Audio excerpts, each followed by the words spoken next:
All right, Monday, June 8th, 2020. Um, there's different types, for people that aren't comedians, there's different types and styles and ways comedians go about telling jokes. And there's different skills. If you know I don't know, okay, it's like, if you play an instrument, let's say you know how to play bass guitar, then you know that slap bass is different from fingering, which is different from like that punk rock pick style. The way you play your bass is kind of a representation of who you are in a lot of ways. Okay, like the way Flea from Red Hot Chili Peppers plays bass compared to Victor Wooten. These are incredible bassists, and they're playing their instruments beautifully. They're playing with skill and passion, but there's a different style, and those styles really show in their personalities, just by the way they play their music, they play their instruments. But that doesn't take away from the fact that the mechanics of how to play the instruments themselves are still the same. Is anybody high enough to understand what I was just saying? Let me see if I can. All right, so for example, and this is what I'm working on here, is Bill Burr was talking with somebody. Okay, I think it was like Bert Kreischer or Joe Rogan or something, but maybe he was on the Monday morning podcast. It doesn't matter, Aaron. Just say the fucking information. All right, Aaron. Fuck.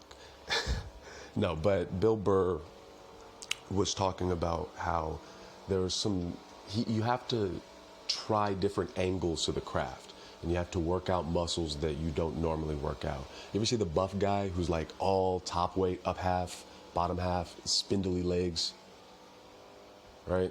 It looks completely ridiculous. It looks like a Stretch Armstrong, but you only stretch out the legs. And that's because he's not working out those muscles. There's different styles of jokes. And Bill Burr was talking about that conversation style. He does it a lot too. He does it in almost like every special, where you hear one side of the conversation, you don't hear the other person's side of the conversation. So if I'm like, I don't know, I'm like, you want some fries? No, salt and pepper. Yeah, okay, yeah, we can add ketchup. Mayonnaise? What? Are you a monster? Are you a sociopath? Mayonnaise? Like, that's kind of the idea. You're talking to somebody, and the audience can hear what you're saying and thinking or whatever character you're playing is saying and thinking, but they don't hear what the other person is. It's just based off the reaction. So, for context of where I'm going with this, I'm writing out this joke. And one of the things I'm noticing right now is the way people are reacting to me. I really like it. I'm not used to positive reinforcement all the time. It's weird. I like how people are reacting to me. I like that. That's a good feeling. But I don't want them to get the wrong idea of me, or I don't want to seem like some angel or some fucking martyr or whatever. I think because everyone's emotions are heightened and they're seeing me in the context of street performing and fucking pouring your heart out, and there's everyone's emotions are high right now. And so I don't want them to look at me like I don't want them to look at me like a good person, basically. It's like too much pressure on continuing to be meeting somebody's like expectations when they're only seeing the positive side of you, when they're only seeing you when you're being silly and funny and goofy or whatever, when you're trying to be funny or you're trying to be charming. There's like the likability there, but they're not seeing the times when you're mad or when you're annoyed or when you're just being an asshole, which I have been constantly and I will continue to be in many ways. So I was writing from that angle, just kind of expressing that, like, fuck it, I'll just read the jokes. Okay. All right. So I'm really supportive of people's dreams. Not because I care about their dreams. It's because nobody was supportive of me. I'm like a vengeful hippie.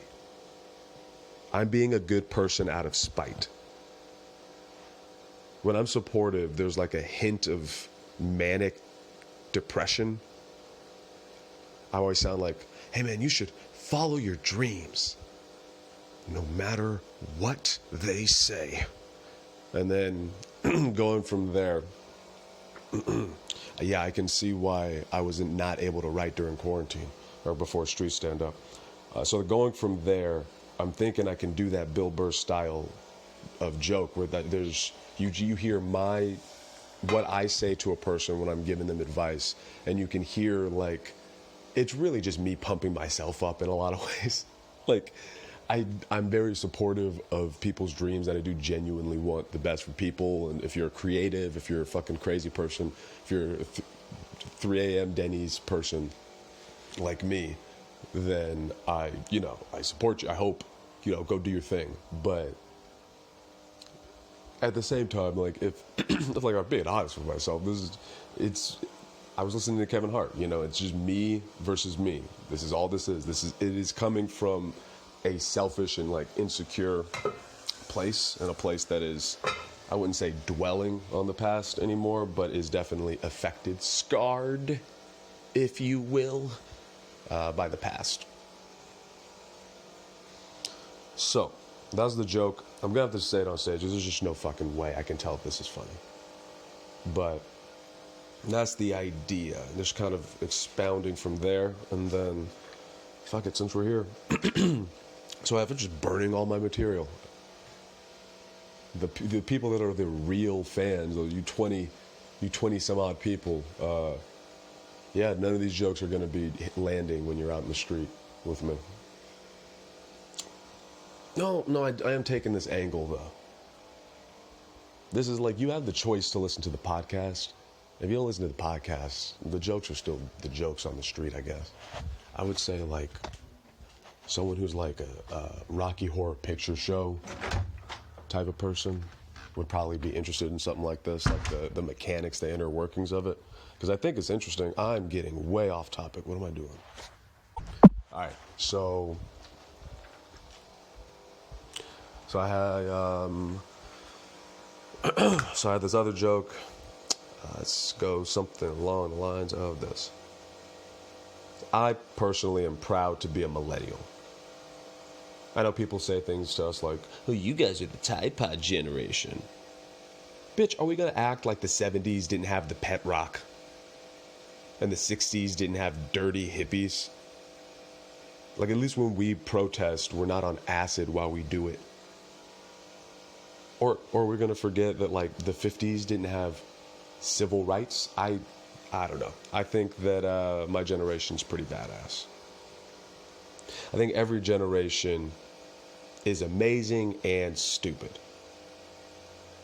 Like, we're millennial babies. Yes. I know dudes who don't know how to change a car. Whose fault is that? Like, I don't want to pass the buck, but like, I don't know, just because you were born in the 90s, just because like cell phones existed as bricks didn't mean the kids should have been out there taking care of themselves and teaching themselves shit. This is starting to get all over the place. But that's where the joke is. I'm definitely drawing a line in the sand, I think, with my audience. Like who I can play to, because I know some of this shit some people aren't going to like, but what are you going to do? What are you going to do? I feel like Lenny Bruce is definitely a good person to emulate in all of this. I'm also working on material about Dave Chappelle and Lenny Bruce right now.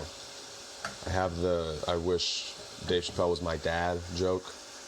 But I need to expand on that. I need to expand on like this. I hope this isn't loud as fuck. This is probably loud as fuck. All right. I need to expand on it. Like, I wish Dave Chappelle was my dad. Maybe the why. Why do I wish Dave Chappelle was my dad? He's rich. And because he does what I want to do. He is a master at what he does, and that what he does is something I want to do. Like, my dad is football. He's sports. He's very athletic. He's always been like a healthy, athletic dude. This is starting to sound like cliche. This sounds like a Disney Channel original movie. His dad's into sports, but he's into theater. What a wacky scenario.